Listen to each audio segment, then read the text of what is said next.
Bagaimana caranya menarik keberlimpahan? Kita harus tahu lebih dulu ya, apa itu keberlimpahan. Dalam bahasa Inggris disebut abundance.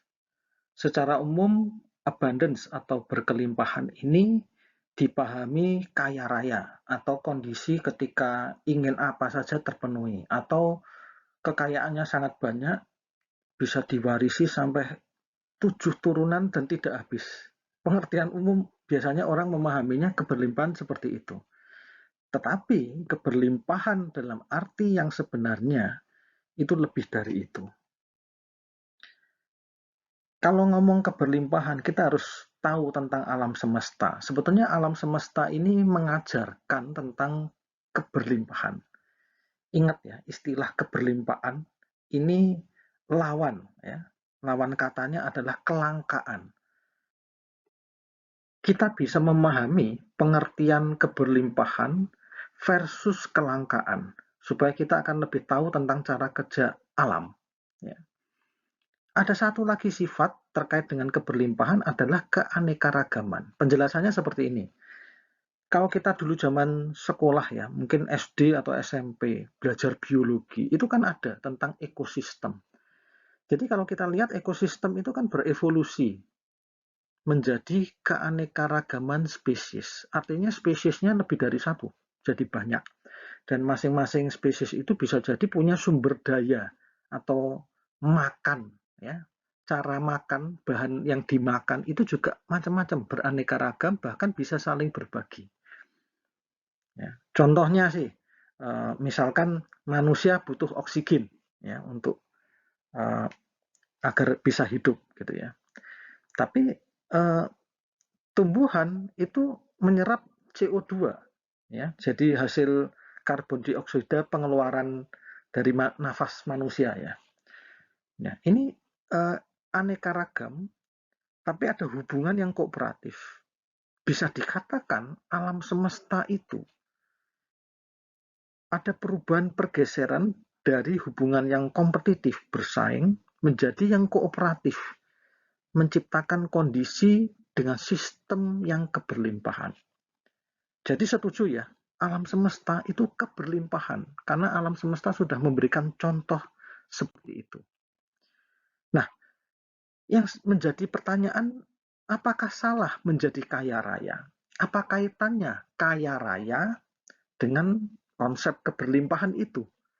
Kalau kita belajar dengan ngomong kaya raya itu terkait dengan uang gitu ya.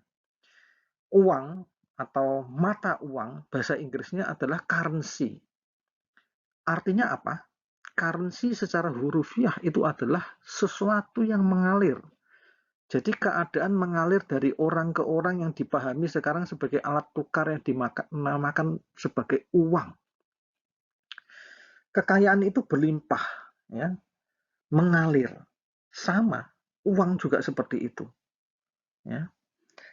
Kalau dianalogikan, saya pakai analogi kekayaan itu seperti mata air di gunung.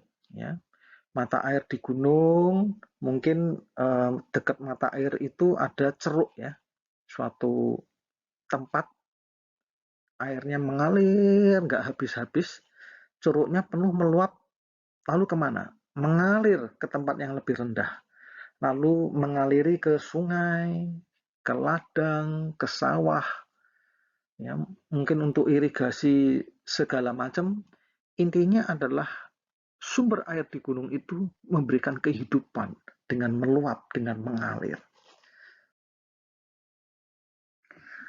Selanjutnya kita akan belajar lagi tentang filsafat alam mengenai triguna. Ya, triguna ini istilah dari filsafat India. Nanti saya akan bandingkan dengan metafisika dari Cina. Gitu ya. Alam semesta itu keberlimpahan. Sifat alam semesta ini bisa dilihat dalam 3 mekanisme atau cara kerja. Yang pertama adalah satwa guna. Itu adalah kondisi seimbang atau harmoni atau murni atau dalam metafisika Cina disebut taiji, balance, seimbang gitu ya. Raja guna adalah kondisi aktif atau dominan atau dalam metafisika Cina disebut sebagai yang ya. Terakhir tamaguna ini pasif atau yin. Nah, alam semesta ada 3 cara kerja ini. Dalam hal mencari kekayaan, mencari aliran kehidupan, ada 3 ini juga sama. Ya, kita ngomong yang tamaguna misalkan, ya. Mencari kekayaan kalau ala kadarnya males, kurang bersemangat, atau sekedar bekerja, tentu aliran air yang kita dapatkan juga tidak akan maksimal. Ya. Karena kita pasif, karena kita tidak membuka diri untuk mendapatkan lebih. Ya, tidak berusaha menampung aliran kehidupan, aliran kekayaan dengan lebih maksimal. Ya. Sebaliknya kalau Raja Guna ini aktif, sungguh-sungguh, punya self-determination, punya niat, kemauan, bekerja keras, berupaya, konsisten, tidak mudah menyerah, ya, maka dia akan mendapat sesuatu lebih. Ya. Namun bisa juga kita mendapatkan kekayaan, ya, dengan satwa guna, dengan seimbang, ya, antara yin dan yang, antara kepemilikan dan berbagi.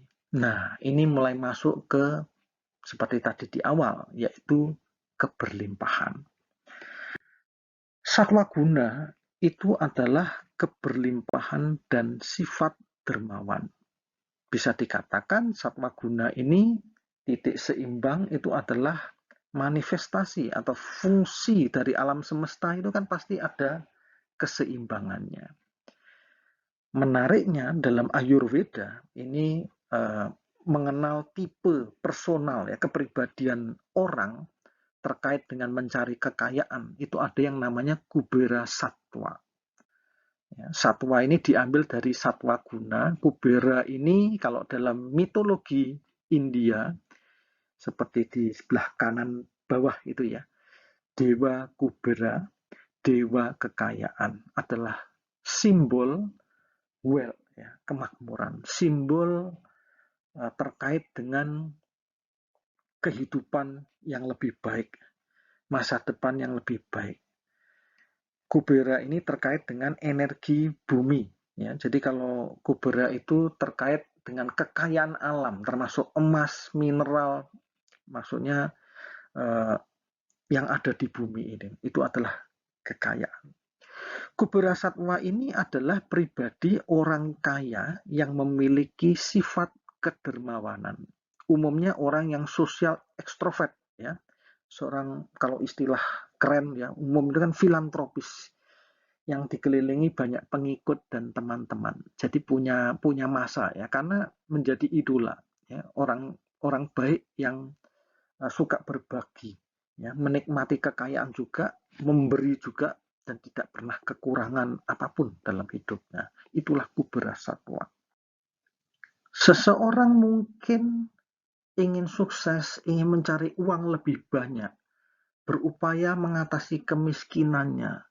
Upaya-upaya seperti itu didasari oleh motivasi dasar seperti ingin melunasi hutang, ya, ingin menyekolahkan anak, ingin beli mobil, ingin memfasilitasi keluarga, punya rumah sendiri, karena mungkin selama ini rumahnya masih jadi satu dengan orang tua atau dengan mertua.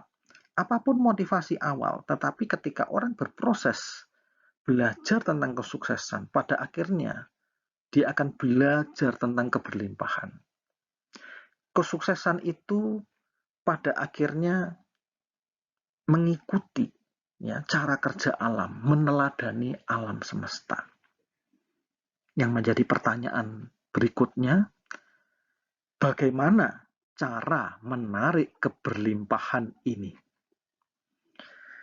Cara menarik keberlimpahan adalah dengan meneladani atau mencontoh cara kerja alam, yaitu memiliki kedermawanan.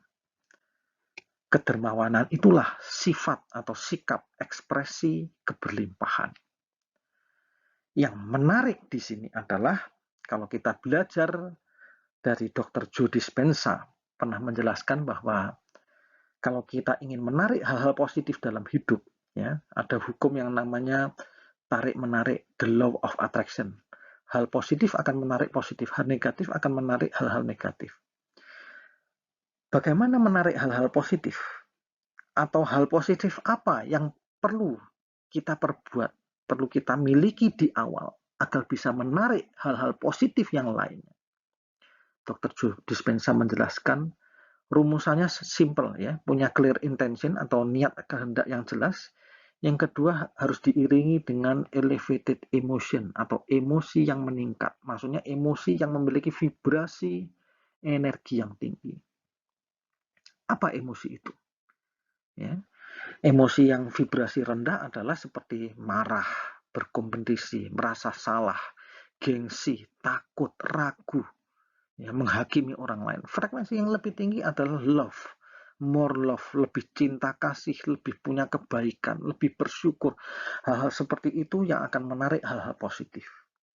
Nah, ketika kita ingin menarik keberlimpahan, kita belajar dari alam semesta, kita wujudkan keberlimpahan dari pikiran kita dalam kedermawanan, dalam kebaikan hati, maka otomatis sebetulnya kita memasuki elevated emotion yang disebutkan oleh Dr. Joe Dispenza itu. Jadi, dalam meraih kesuksesan, kita belajar menjadi agen yang menjaga mekanisme keberlimpahan alam semesta.